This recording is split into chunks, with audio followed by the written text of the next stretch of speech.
긴 생머리에 하늘하늘한 원피스를 입고 빠르게 달리는 바이크를 탄 남성?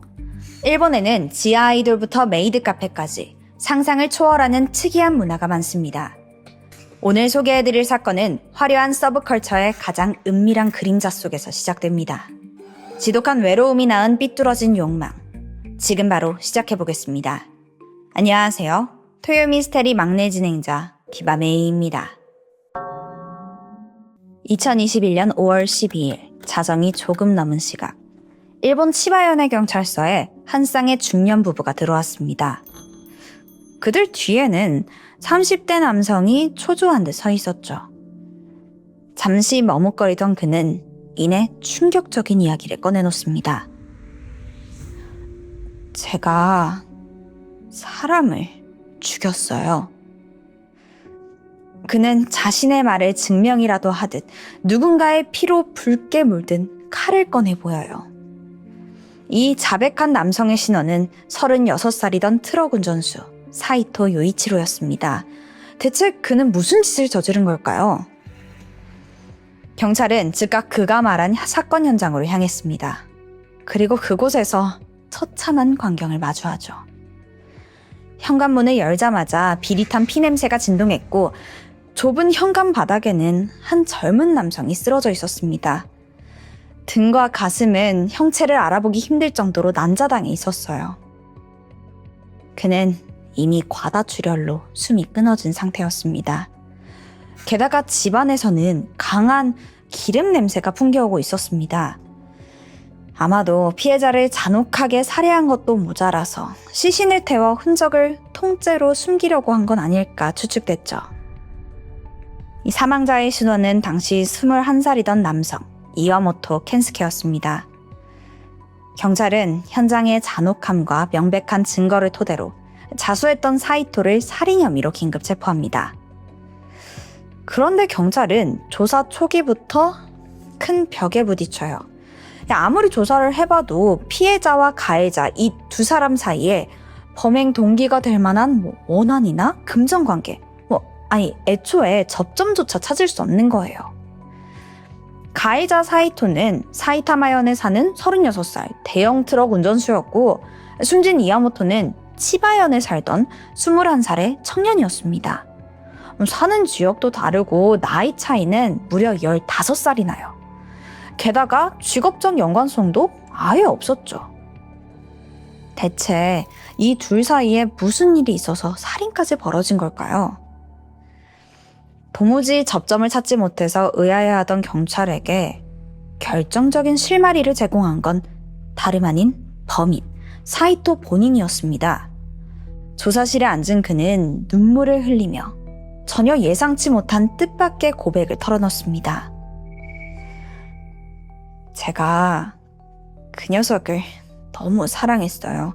근데 일방적으로 나를 떠나겠다고 해서, 연락을 끊겠다고 해서, 그래서 내 삶의 이유를 잃어버렸어요. 사이토의 말에 따르면 두 사람은 연인이었다는데요. 도대체 이 공통점이라고 없던 이 두 남자는 어떻게 연결됐고 어쩌다 파국에 이르게 된 걸까요? 그 배경에는 사이토의 지독했던 일상이 있었습니다. 당시 사이토는 임대주택에서 혼자 살고 있었어요. 트럭 운전수다 보니까 매일 밤 장거리 운전을 했고, 육체적, 정신적 고독감과 피로감에 굉장히 시달리고 있었죠. 또 얼마 전엔 이혼을 하면서 그의 외로움은 더욱더 깊어져 갔습니다. 이걸 좀 이겨내 보려고 밤마다 술도 마시고 데이팅 앱으로 여성들을 만나보기도 했어요. 하지만 인터넷으로 만난 사람들과 깊은 관계가 되긴 쉽지 않았죠. 그렇게 일회성 만남이 반복될수록 공허함만 커져갔습니다. 결국 그는 새로운 취미를 갖게 되는데요.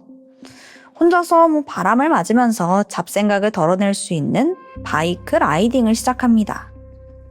주말마다 바이크를 타고 고속도로를 달렸고, 자신의 SNS에 사진을 올리면서 다른 라이더들과도 소통을 했었죠. 온라인을 넘어서 오프라인 동호회 모임까지 참여했어요. 그러던 2020년의 어느 날, 사이토는 평소처럼 바이크를 타던 중에 한 고속도로 휴게소에 잠시 들리게 됩니다. 자판기에서 캔 음료를 뽑아서 주차장을 바라보는데 그의 눈에 좀 묘한 사람이 들어와요. 거친 가죽 자켓들을 입은 남성 바이커들 사이에서 가녀린 체구에 화장을 하고 하늘하늘한 원피스를 입은 사람이 바이크 앞에 서 있던 거예요. 이 좀 이질적인 모습에 단번에 사이토의 시선을 사로잡았습니다. 약간 호기심과 흥미가 발동했고 자연스럽게 다가가 말을 걸었죠. 바이크 예쁘네요. 혹시 이름이 어떻게 돼요? 상대는 수줍게 웃으며 자신의 이름을 밝혔습니다. 아, 저는 이와모토예요. 네, 그가 바로 이 사건의 피해자 이와모토 켄스케였습니다. 사실 이와모토는 여장을 한 상태였는데요. 그 모습에 사이토가 관심이 가져졌던 거죠. 애초에 남성이라는 걸 알고 있었어요. 근데 처음에는 뭐 어떻게 해보려고 말을 걸었던 건 아니고 그냥 호기심에 다가갔던 겁니다. 근데 대화를 좀 몇 마디 하다 보니까 말이 너무 잘 통하더라고요. 두 사람은 그 자리에서 번호를 주고받았고 이때부터 연락이 시작됩니다. 처음에는 가벼운 일상이나 바이크 이야기로 시작된 대화였지만 밤낮을 가리지 않고 오가는 그 메시지의 빈도는 날이 갈수록 점점 늘어가요. 어느새 이와모토는 사이토의 일상을 완전히 파고듭니다. 장거리 운전으로 지쳐 돌아온 날에도 전화를 하거나 메시지를 나누면 그 외로움이 씻은 듯이 잊혀졌죠. 사이토는 이와모토에게 점점 더 정신적으로 의존하기 시작해요. 이후 두 사람은 종종 만나서 밥을 먹고 데이트를 즐깁니다. 그러다 결국 성관계까지 맺는 깊은 사이로 발전했죠. 상대가 남성이라는 제약은 사이토에게 걸림돌이 되지 않았어요. 자신의 외로움을 충족시켜주는 그 사람 자체로 너무 좋았던 거예요. 이때부터 사이토의 하루하루는 오직 그를 중심으로 돌아가기 시작했습니다. 그렇다면 이와모토는 사이토를 어떻게 생각했을까요? 여기서 잠깐 그가 왜 여장을 했는지부터 알아봐야 돼요. 사실 이와모토는 여장을 하고 중년 남성들과 금전을 대가로 만남을 갖는 그 원조 교제를 하고 있었어요. 처음 휴게소에서 사이토가 말을 걸어왔을 때도 고객이 하나 늘었구나 대수롭지 않게 생각했죠. 잠자리를 가질 때조차 두 사람은 완벽한 동상이몽이었습니다. 사이토에게는 사랑하는 연인과의 애정 표현이었지만 이와모토는 철저히 성관계를 대가로 돈을 받는 비즈니스였거든요. 당연히 관계가 끝날 때마다 돈을 요구했습니다. 하지만 트럭 운전수인 사이토의 형편에 매번 거액을 쥐어주긴 힘들었어요. 무엇보다 사이토는 이 관계가 진짜 사랑, 연애라고 믿었잖아요. 이 돈을 건네는 것조차 그냥 나이 어린 남자친구에게 예쁘다며 쥐어주는 그냥 일종의 소소한 용돈 정도로 가볍게 생각했던 겁니다. 하지만 이와모토 생각은 전혀 달랐죠. 이 푼돈은 평소 만나던 다른 남성들에 비하면 턱없이 적은 액수였어요. 지갑으로서 전혀 만족스럽지 않았던 거예요. 결국 이와모토는 돈을 더 뜯어내기 위해서 교묘하게 압박을 넣기 시작합니다.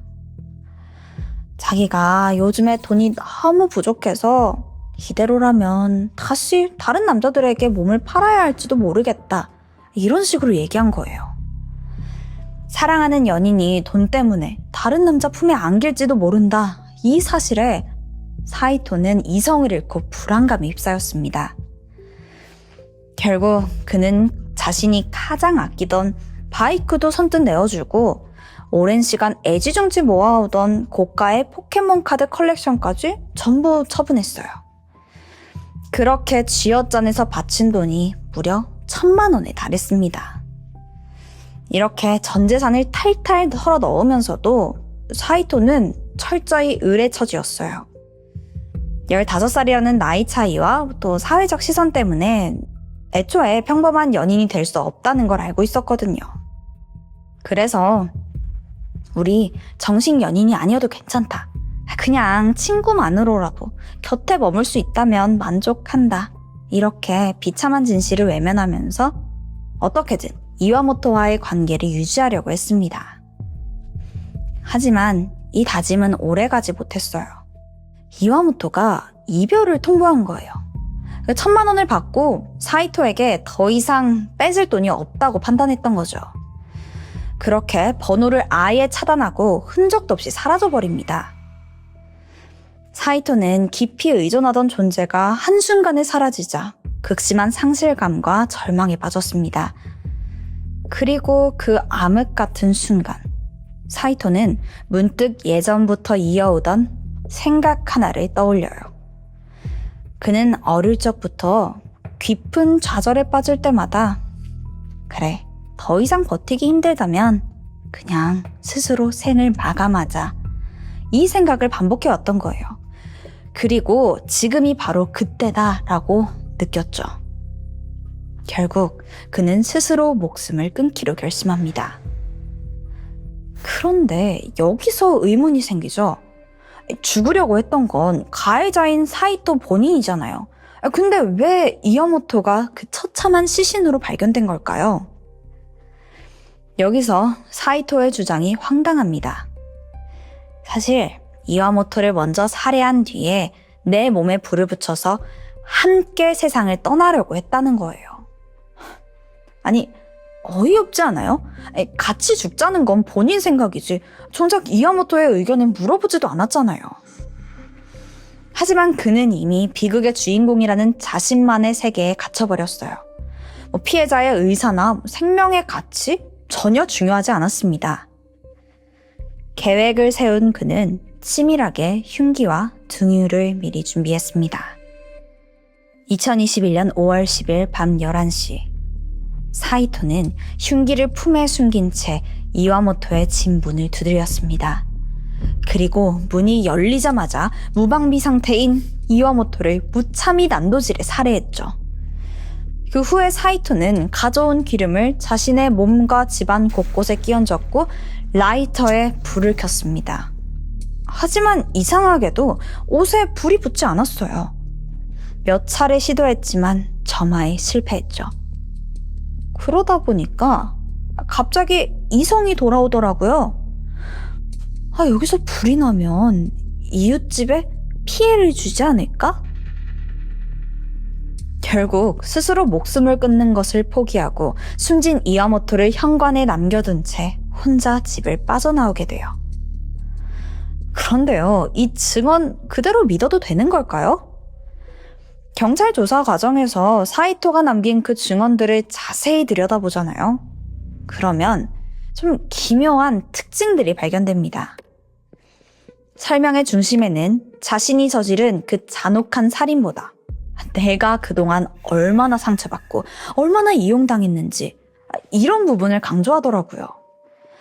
실제로 사이토는 자신이 이와모토를 위해서 막 바이크 맞추고 포켓몬카드 처분하고 이런 헌신만을 강조했어요. 내가 이렇게까지 했는데 이와모토가 나를 배신했다, 나를 떠났다, 이런 논리였죠. 결국 그의 진술은 나는 그냥 피해자고 이 모든 비극의 원인은 나를 기만한 피해자 이와모토에게 있다. 이런 전형적인 책임 전가를 했습니다. 네, 물론 그의 말이 사실일 수도 있죠. 하지만 그의 추악한 자기 합리화는 범행 직후 행적에서 완전히 무너져 버립니다. 살인 현장을 빠져나온 사이토가 가장 먼저 찾아간 곳은 다름 아닌 자신의 여자친구 집이었어요. 네, 여자친구가 있던 거예요. 이와모토에게 이별을 통보받고 막 괴로웠다라고 했던 그 시기에 따로 만나던 연인이 있던 겁니다. 무엇보다 범행 직후 여자친구를 찾아가서 자신이 사람을 죽인 이유를 조리 있게 다 설명했고 그녀의 권유에 따라 부모님과 함께 자수를 했어요. 이런 일련의 과정은 당시 사이토가 지극히 이성적이고 온전한 판단 능력을 갖추고 있었음을 증명합니다. 그러니까 자기가 말한 것처럼 막 이별 통보에 너무 괴로웠고 심신미약이었고 전혀 아닌 거예요. 이와모토의 이별 통보에 분노해서 계획적으로 보복살인을 저질러 놓고 막상 일이 터지니까 동반 자살을 하려다가 실패했다라는 핑계 뒤에 숨어서 책임을 피하려던 거죠. 2022년 3월 18일 재판이 열립니다. 여기서 사이토의 심신미약 여부는 가장 치열한 쟁점이 됐어요. 변호인은 사이토가 외로움으로 인한 적응장애를 겪고 있었고 그 와중에 이별 통보를 받아 이성을 잃었다. 그의 처지를 옹호했습니다. 반면 검찰의 시선은 단호했습니다. 사이토의 감정은 어디까지나 일방적인 집착에 불과했고 범행 전후로 보여준 치밀한 계획성이 있잖아요. 게다가 자수 과정에서도 이성적인 판단력을 보여줍니다. 그러니까 책임 능력이 완전히 인정된다고 본 거예요. 법원의 판단도 검찰과 같았습니다. 재판부는 사이토의 심신미약 주장을 단호히 기각했어요. 일방적인 이별 통보에 충격을 받았다는 정황은 이해할 수 있겠지만 그건 타인을 잔혹하게 살해할 행위를 정당화하거나 책임을 경감해 줄 수 없다라고 밝혔죠. 결국 법원은 그에게 징역 17년형을 선고했습니다. 이후 사이토는 항소하지 않았고 형은 그대로 확정되었죠. 외로움을 채우기 위해 시작됐던 만남에서 사이토는 비틀린 집착을 키워갔습니다. 물론 돈을 목적으로 접근했던 이와모토의 행동은 결코 잘한 일이라고 할 순 없어요. 하지만 그게 죽을 만큼 잘못한 건 아니죠. 자기 뜻대로 되지 않는다고 해서 타인의 생명을 마음대로 뺏어갈 권리는 그 누구에게도 없습니다. 이별 후의 절망감, 이런 핑계 뒤에 숨어서 자신의 잔혹함을 포장하려 했던 사이토의 위선은 결국 징역 17년이라는 차가운 법의 심판을 받았습니다. 제가 준비한 스토리는 여기까지입니다. 저는 다음 영상으로 찾아올게요. 지금까지 토요미스테리 디바메이였습니다. 2015년 8월 26일 밤 도쿄 나카노구 경찰서로 한 통의 다급한 신고 전화가 걸려옵니다. 여자친구가 어제부터 연락이 끊겼어요. 너무 불안해서 확인 좀 부탁드립니다. 신고자는 우츠키 타이조로 여자친구 25살이던 카가야 리사가 이틀째 연락도 안 되고 심지어 알바도 무단 결근을 했다라는 거예요. 리사는 평소 성실한 성격으로 결근은커녕 지각조차 한 적이 없거든요. 남자친구가 불안해할 수밖에 없었습니다. 경찰은 곧장 리사의 집으로 향했어요. 관리인의 도움으로 문을 열고 안으로 들어가게 되는데 그 순간 눈앞에는 충격적인 장면이 펼쳐졌습니다. 현관 근처 바닥에 리사가 나체 상태로 쓰러져 있는 거예요. 확인을 해보니 이미 숨은 끊긴 뒤였고 목에는 뭔가 끈으로 졸린 듯한 선명한 압박 흔적이 남아 있었습니다. 곧바로 부검은 진행됐고 사인은 금방 밝혀져요. 경부 압박에 의한 질식사였죠. 이와 동시에 현장 조사도 착수됐는데요. 그 과정에서 아주 중요한 단서가 드러났습니다. 피해자의 손톱 사이에 범인의 것으로 보이는 피부 조직이 채취된 거예요. 게다가 입 주변과 또 가슴 부위에 타인의 타액도 검출됐죠. 하지만 성폭행의 흔적은 발견되지 않아요. 자, 그래도 현장에 DNA 단서가 남아있죠.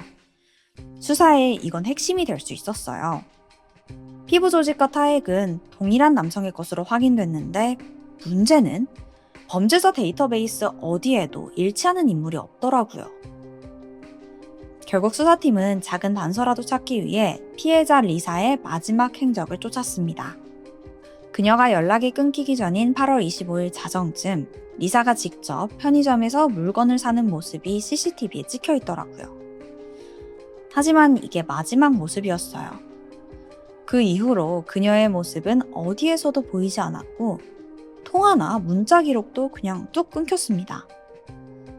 경찰은 이 정황을 근거로 편의점에서 집으로 돌아온 직후 공격을 받았을 가능성이 높다고 판단했어요. 자, 이제 범행 추정 시간이 어느 정도 특정됐습니다.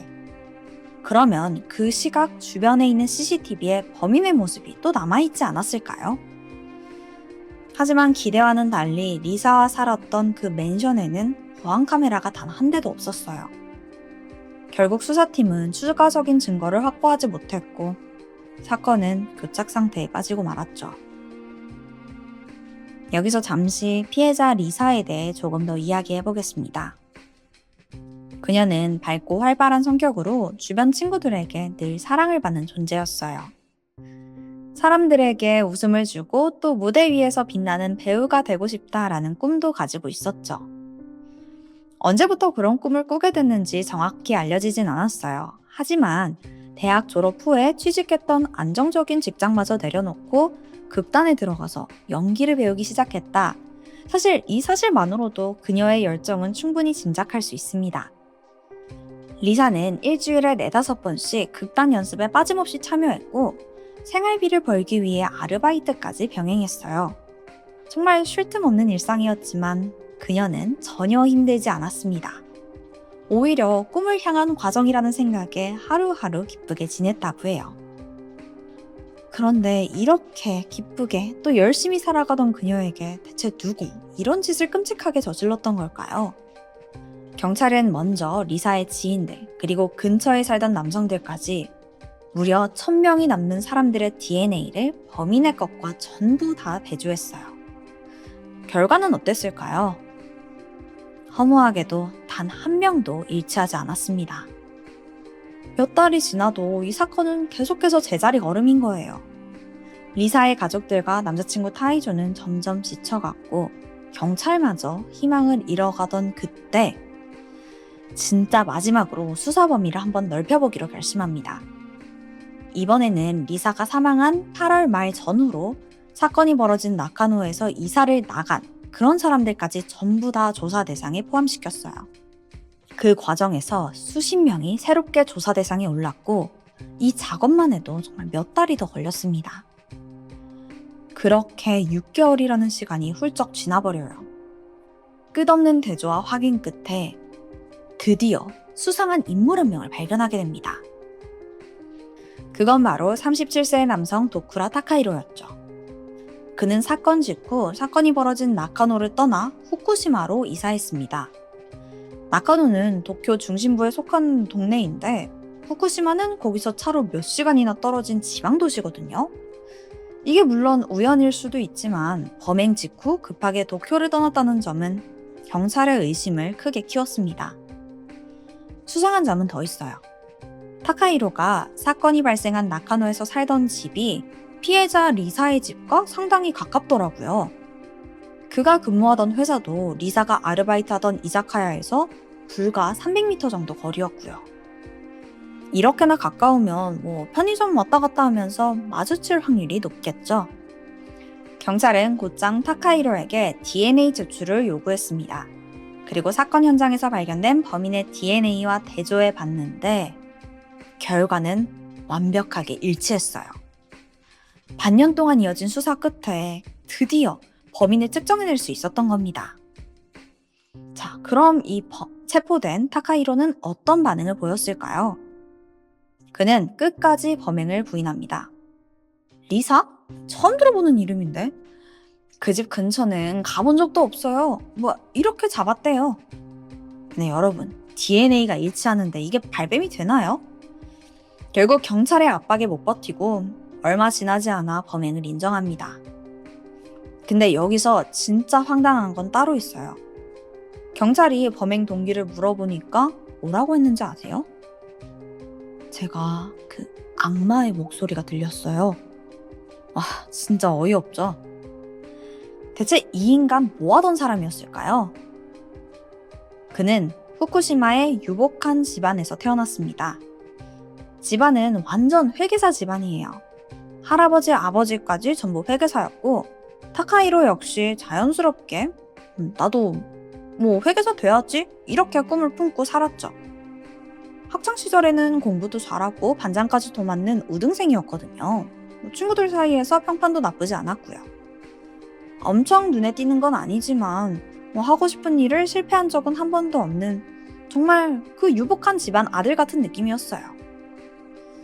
그러다가 문제가 하나 발생하게 되는데요. 타카히로가 고등학생 때 회계사 시험을 보게 되는데 여기서 불합격을 하게 된 거예요. 큰 충격을 받긴 했지만 그래도 포기하진 않았어요. 고등학교 졸업하고 도쿄에 올라가서 다시 회계사 시험 공부에 전념합니다. 하지만 몇 년을 매달려도 결과는 같아요. 끝내 합격하지 못했죠. 완전히 좌절한 타카히로는 결국 방향을 틀어서 2013년 부동산 중개회사 영업직으로 취직을 합니다. 그리고 다시 또 좀 안정되는가 싶었어요. 근데 여기서 또 문제가 터지는데요. 타카히로가 사회성이 영 떨어졌던 거예요. 알고 보니까 어렸을 적부터 이상하게 친구들이랑은 잘 지내는데 어른들이랑은 좀 다르더라고요. 항상 예의가 없다는 말을 자주 들었다고 해요. 동네에서도 인사 안 하는 애로 유명했을 정도라니까 뭐 말 다 했죠. 근데 여러분, 그런 성격이 영업직에 맞을 리가 없겠죠. 좀 싹싹하고 센스도 좋아야 할 수 있는 일인데 당연히 타카히로에겐 그게 어려웠어요. 실적은 바닥이고 매일같이 상사한테 혼나고 결국 스스로도 이 길은 내 길이 아니다 라고 판단합니다. 그렇게 2015년 회사에다가 이렇게 말해요. 저 결혼할 사람 있어서 일 그만둡니다. 장인어른 가게 가서 일하려고요. 근데 이거 거짓말이었어요. 장인어른 가게요? 아니 결혼할 여자도 없어요. 어쨌든 회사 그만두고 자기는 그냥 본가 후쿠시마로 내려가서 재취업을 할 거라고 마음먹었던 거예요. 그렇게 거짓말을 하고 퇴사하고 이사 준비를 시작했죠. 이삿짐을 거의 다 정리한 8월 25일 자정 무렵에 숨 좀 돌릴 겸 근처 편의점에 갔다가 우연히 한 여성에게 시선을 빼앗깁니다. 그게 바로 피해자 리사였죠. 타카히로는 순간 이상한 생각에 사로잡혀요. 저 여자가 나랑 도쿄의 연결고리가 돼주면 좋겠다. 그러니까 사실은 고향 후쿠시마로 내려가기 싫었던 거예요. 근데 진짜 도쿄에 결혼할 여자가 생기면 아무리 직장이 없다 해도 그냥 남아도 되지 않나? 뭐 이런 말도 안 되는 이상한 집착을 가지게 된 거죠. 그리고 그 생각은 곧 행동으로 이어졌습니다. 타카히로는 편의점을 나서는 리사의 뒤를 몰래 따라가기 시작해요. 여기서부터는 범인 타카히로 이 사람의 주장이라는 거 참고해주세요. 리사는 맨션에 도착해서 2층 자기 집에 가려고 계단을 오르고 있었습니다. 타카히로는 그 모습을 바라보며 뒤에서 따라가고 있었고요. 이때 그의 머릿속에서 섬뜩한 환청이 울려 퍼져요. 저건 악마야. 죽이지 않으면 너한테 옮겨올 거야. 이 이야기를 들은 타카히로는 자기도 모르게 리사에게 다가갑니다. 이때 리사가 집 문을 열고 있었거든요. 아니, 집 들어가려고요. 근데 갑자기 모르는 남자가 불쑥 다가오니까 놀라잖아요. 비명을 지르게 되는데 이 소리에 놀란 타카히로는 다급히 그녀의 입을 막고 집 안으로 밀어넣습니다. 안으로 들어서자 또다시 환청이 들리기 시작해요. 저 사람 목을 누벼. 저기 전선이 있잖아. 그는 그 목소리에 홀린 듯 앞에 있던 선분기 코드를 움켜쥐고 그대로 리사의 목을 졸랐습니다. 그녀는 너무나 허무하게도 그 자리에서 목숨을 잃고 말았죠. 그런데 타카히로의 기괴한 행동은 여기서 멈추지 않아요. 그는 리사를 죽인 직후 이 여자가 싫어할 만한 짓을 하면 다시 깨어나지 않을까? 이 황당한 생각에 빠져듭니다. 그래서 피해자의 옷을 모두 벗기고 그녀의 상반신을 혀로 핥는 좀 이해하기 힘든 행동을 보여요. 그러면서도 한편으로는 DNA가 남으면 안 된다라는 생각에 자신의 침이 묻은 흔적을 세제와 바디워시로 막 닦아내기도 합니다. 진짜 이 인간 제정신이 아니죠. 침 같은 흔적을 막 닦아내면 이게 아예 사라질 거라고 생각했던 것 같아요. 하지만 과학수사 앞에서 그 모든 게 허술했습니다. 손톱 밑에 남은 피부 조직은 그대로였고 타액도 남아있었죠. 결국 이 흔적들은 타카히로를 잡는데 결정적인 증거가 됐고요. 그 후에 그는 범행 현장에서 증거가 될 만한 모든 것들을 다 챙겨갔습니다. 옷, 가방, 이불, 심지어 에어컨 리모컨까지 가져가요. 대체 이건 왜 가져왔는지도 모르겠어요.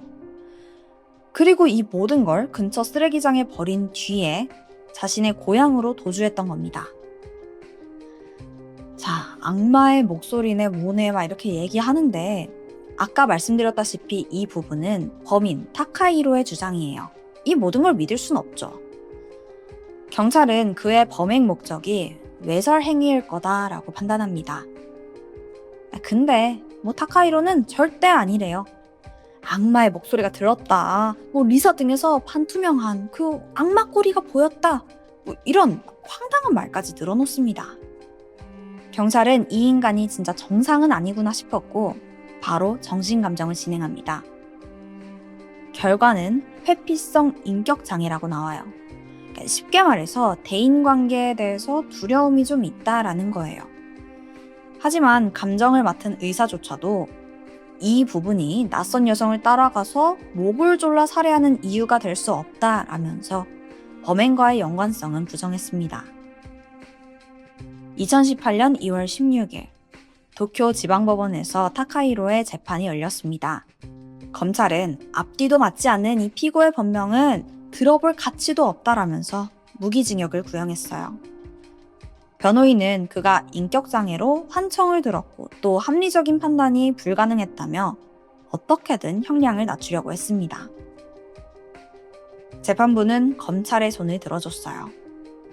이건 외설적 목적을 띤 무차별 범행으로 판단된다면서 그의 심신미약 주장은 인정되지 않았고 무기징역이 선고됐습니다. 재판 내내 그는 다시는 죄를 반복하지 않겠다. 어떤 벌이든 달게 받겠다라고 말하더니 막상 무기징역이 선고되니까 곧바로 항소를 해요. 하지만 항소심, 상고심 모두 기각되면서 판결은 확정됐습니다. 재판장에는 피해자 리사의 부모님과 남자친구 타이조도 참석했습니다. 리사의 아버지는 더는 볼 수 없는 딸에게 편지를 낭독하며 이렇게 말했습니다. 너와 함께한 시간들은 정말 행복했다. 환하게 웃는 너 얼굴은 모두를 행복하게 해줬어. 너가 좋아하던 잠을 방해하지 않을 테니 편히 행복한 꿈을 꾸며 잠들었으면 좋겠다. 지켜주지 못해 미안해. 리사의 남자친구 타이조는 범인 타카히로가 체포된 직후 직접 구치소에서 면회를 시도했지만 거절당했습니다. 이때 그는 확신했죠. 이 인간은 자신의 죄와 마주할 준비조차 안 돼 있구나. 반성 따위는 없구나 라고요. 남자친구 타이조는 지금도 여자친구가 살던 맨션 근처 그 아파트에서 살고 있다고 합니다. 원래는 리사가 살던 그 맨션에 들어가고 싶었지만 거기가 여성 전용이라 입주할 수 없었어요. 그래서 근처 아파트에서 거주하며 여자친구 기일 때마다 그녀가 가장 좋아하던 꽃 해바라기를 사건 현장에 두며 리사를 기리고 있다고 합니다. 리사가 세상을 떠난 지 8년이라는 시간이 흘렀어요. 여전히 많은 사람들이 그녀를 그리워하며 슬픔에서 벗어나지 못하고 있습니다. 결국 타카히로의 진짜 범행 목적은 밝혀지지 않았습니다. 끝까지 입을 열지 않았으니까요. 하지만 한 가지는 분명합니다. 사람들에게 웃음을 주는 배우가 되고 싶던 25살의 젊은 여성. 그녀의 삶이 일면식도 없는 남자의 왜곡된 집착과 폭력에 너무나 허무하게 빼앗겼다는 사실이요. 부디 그녀가 편안하게 잠들길 바랍니다. 지금까지 토요미스테리 디바베이였습니다.